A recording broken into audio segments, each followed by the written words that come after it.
People living in a quake-prone Lower Hutt apartment building will have to find new homes following their landlord's conviction for failing to carry out urgent strengthening work. Lower Hutt Realtors Jitish and Jagisha Govind are facing a fine of up to $200,000 after being prosecuted by Hutt City Council over their Petone property in what's believed to be the first case of its kind. Katie Scotcher reports on this. Michael, his wife and 2 young children live in one of the building's top-storey flats. They've lived there for almost 3 years and have decorated the place with family photos, mirrors and an eclectic collection of pot plants outside their front door.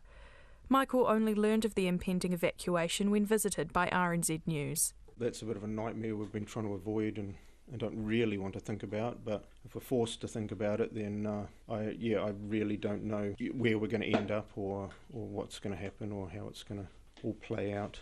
Yeah, that's just basically our life will probably have to pretty much stop and focus everything on just trying to find suitable accommodation somewhere.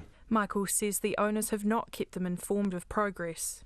I haven't spoken to them about it and they haven't mentioned it to us. I knew that there was certain time frames for work to be done and I knew it hadn't been done, but I didn't know what was happening or if anything was going to happen about it. I knew this day was coming, but it was, like I say, trying not to think about it and hoping it wouldn't come.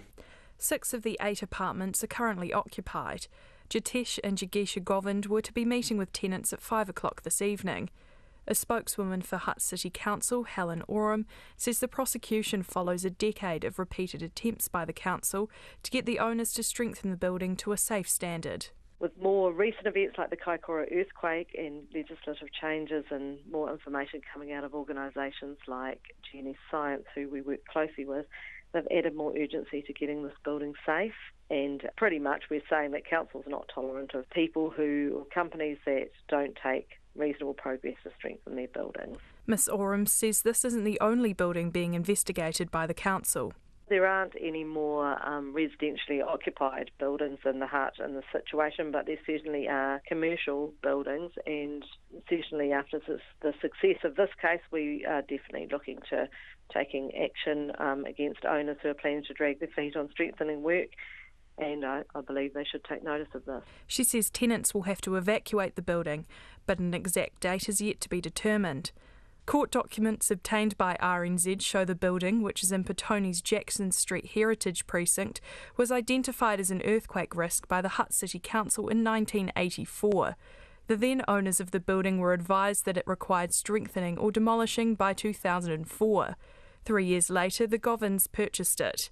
Neither Jitish or Jagisha Govind would be interviewed, but in a statement said, "We continue to work with our architect and engineers to find a practical solution to strengthening the building while also preserving the heritage facade.